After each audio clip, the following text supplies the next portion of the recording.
Des nouvelles en détail. Le président Abdel Fattah al-Sisi a affirmé que la force de l'armée égyptienne et la conscience du peuple représentent un rempart capable de faire face à n'importe quel ennemi qui tente de porter atteinte à l'Égypte. Le chef de l'État a ajouté que la préparation de jeunes militaires est une noble mission. Les déclarations du président al-Sisi interviennent lors de son allocution prononcée à l'occasion de la sortie d'une nouvelle promotion de l'école militaire. Nous vous retransmettons à présent en différé le discours du chef de l'État interprété en français par Shams Nemi.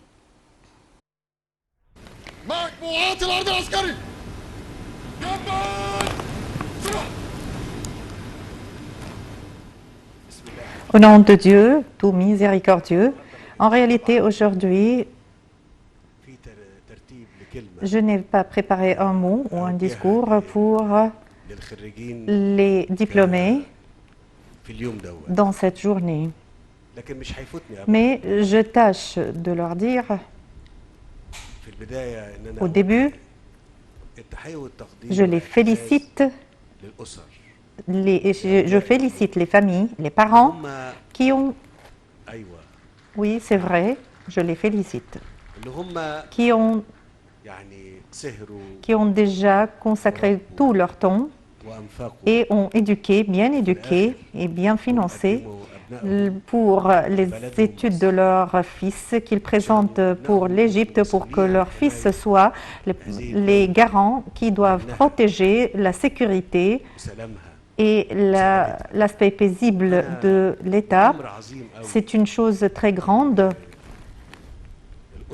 que les familles et les parents qui n'ont épargné aucun effort pour présenter leurs fils pour que notre patrie soit bien protégée. Je vous remercie tous par mon nom et par tout le nom de tous les Égyptiens. Je vous remercie.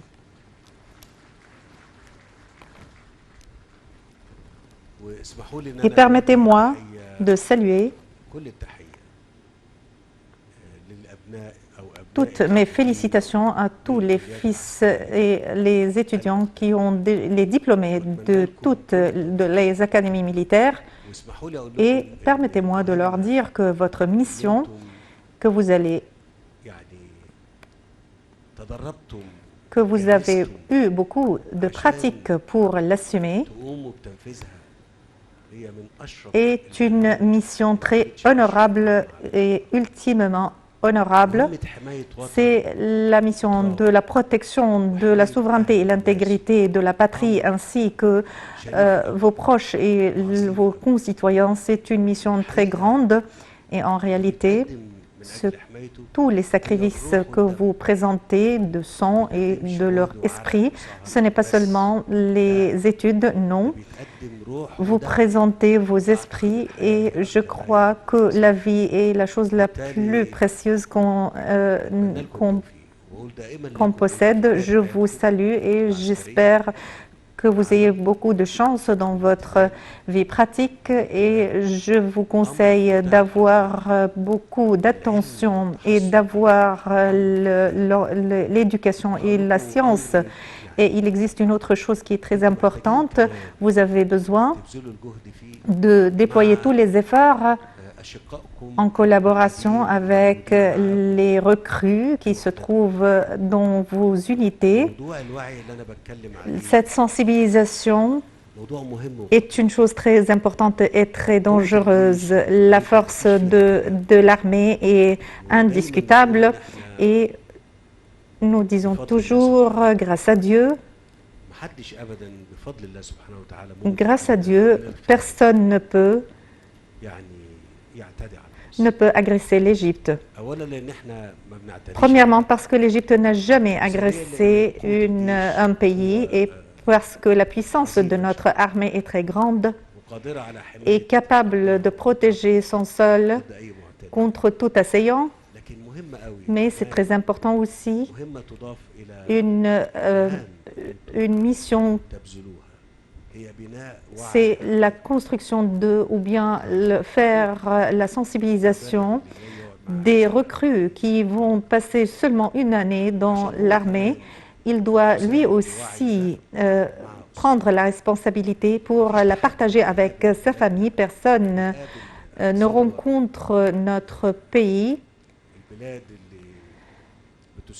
et les pays qui sont visés par les nouvelles générations de combat sont protégés par la sensibilisation.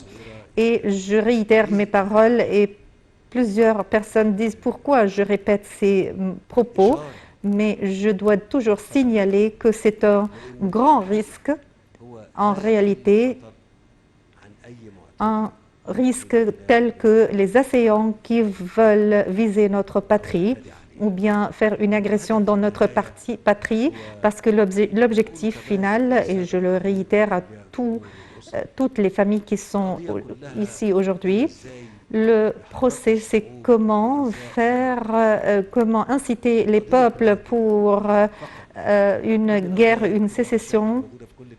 Tous les problèmes n'ont pas de fin.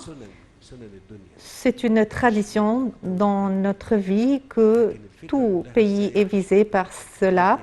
Et comment inciter l'opinion négative à travers semer les suspicions et les fraudes et les mensonges. Et c'est une mission très grande qui incombe à l'armée et à la police et les diplômés ainsi que les recrues qui se trouvent maintenant dans l'armée ou bien la police.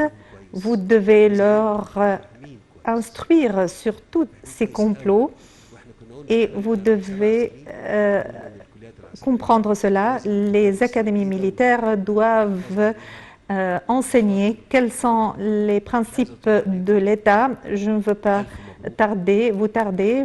Je vous félicite. Je vous souhaite beaucoup de chance, avec beaucoup de santé et force, et une force exceptionnelle pour notre patrie, l'Égypte, et pour sa protection. Que Dieu vous protège.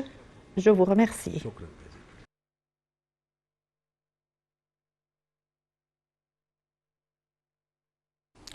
Le président Abdel Fattah al-Sisi a assisté ce matin à la cérémonie de la remise de diplômes aux nouvelles promotions des académies et des instituts militaires au siège de l'Académie militaire Héliopolis. Plus de 1000 combattants ainsi que les étudiants de l'Académie militaire ont participé à cette parade. Hani Farak était sur place. Des hommes forts qui rejettent toute injustice contre la patrie, des hommes qui ne savent ni peur ni hésitation quand il s'agit de la protection de la patrie. Ce sont les combattants de l'armée égyptienne qui célèbrent aujourd'hui l'adhésion d'une nouvelle génération à ses rangs. Au cours d'une cérémonie de remise de diplôme de la promotion d'octobre des académies militaires et techniques qui a eu lieu aujourd'hui matin, les étudiants militaires ont montré leurs compétences en présence du commandant suprême des forces armées, le président Abdel Fattah al-Sisi. Les jeunes militaires égyptiens ont commencé les célébrations par l'exposition des défilés à vélo, alors que d'autres ont constitué des formes esthétiques pour commémorer le 47e anniversaire des victoires d'octobre. Au cri de force, de détermination, de sacrifice, les étudiants des académies militaires et techniques ont présenté d'impressionnants exercices sportifs et des scènes de combat acharnés qui révèlent bien le haut niveau de leur aptitude physique, l'élément essentiel dans la formation des guerriers.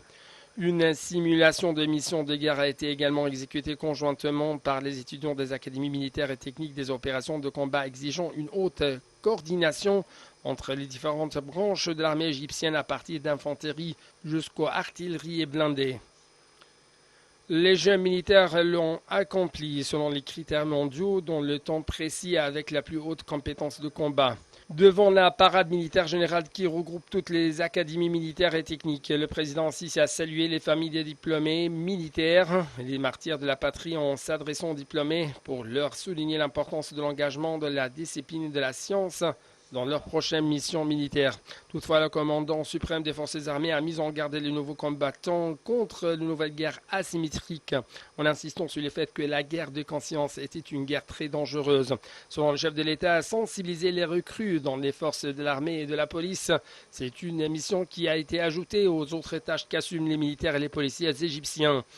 Le président affirmait également que personne ne peut lancer des agressions depuis l'extérieur de l'Égypte. Notre armée est capable de dissuader tous les agresseurs. C'est ce qu'a indiqué le président qui a affirmé qu'il y avait ceux qui essaient de provoquer les gens, de mobiliser l'opinion publique par les mensonges afin que les peuples bougent pour détruire leur pays. D'après le président, cela n'est pas moins dangereux que l'agression contre l'État. Brandissant les slogans « Des mains construisent et des yeux vigilants », les majors de promotion des universités civiles égyptiennes participant à ces célébrations ont affirmé devant le président qu'ils étaient à côté de leurs homologues militaires, les protecteurs de la patrie. En réaction, le président Sisi a confirmé que défendre la patrie était l'une des plus grandes et honorables missions. Réaliser la victoire ou se sacrifier pour la patrie, ce ne sont ni slogans ni paroles, mais ce sont plutôt des actes accomplis sur le terrain par les forces armées de l'Égypte qui représentent l'épée et le bouclier pour le peuple égyptien contre tous les défis. C'était Annie Farak pour Nile TV International. Le président Abdel Fattah el-Sisi a reçu aujourd'hui un appel téléphonique de son homologue sud-coréen, Moon Jae-in, au cours duquel ils ont examiné les moyens de renforcer les relations bilatérales. Selon le porte-parole de la présidence, l'ambassadeur Bassam Rodi, le président al-Sisi a salué les fortes relations liant les deux pays et la coopération économique bilatérale. Le chef de l'État a aspiré à développer les relations commerciales entre le Caire et Séoul à la lumière d'une série de projets de développement en cours de construction à travers le pays, surtout dans la zone économique du canal de Suez. Le président sud-coréen a dû aussi aspirer à renforcer les relations de son pays avec l'Égypte, surtout sur le plan économique, et à augmenter le volume des investissements coréens en Égypte. Les deux dirigeants ont échangé les points de vue concernant plusieurs dossiers régionaux et internationaux d'intérêt commun. Ils ont convenu de la nécessité d'intensifier la coopération et l'échange des expertises entre les autorités sanitaires des deux pays pour faire face au coronavirus. Le Premier ministre, Dr Mostafa Madbouli, a chargé le ministre des Ressources hydrauliques et de l'Irrigation, Mohamed Abdelati, d'augmenter l'état d'alerte et de s'assurer de la disponibilité des équipements nécessaires pour faire face aux intempéries prévues durant les prochains jours. Le chef du gouvernement faisait ses propos lors d'une réunion tenue avec Dr Abdelati pour examiner les mesures à entreprendre pour affronter ces mauvaises conditions météorologiques. M. Madbouli a donné ses directives d'envoyer des rapports détaillés concernant les degrés de température et les régions et où il aura des pluies diluviennes dans les différents gouvernorats pour prendre les mesures nécessaires. Lors d'une autre réunion avec la ministre de la Planification, Dr Hala Saïd, et nombre de hauts responsables tenus pour examiner le programme de la réforme économique, le chef du gouvernement a déclaré que l'objectif de la prochaine phase concernera la réforme structurale en vue de préserver les acquis de la première phase.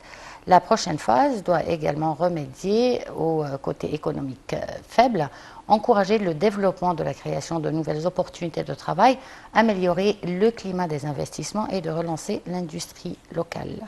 M. Madbouli a par ailleurs fait le suivi des derniers développements des activités du Fonds souverain de l'Égypte lors d'une réunion avec Dr Al Saïd, également PDG de cette instance.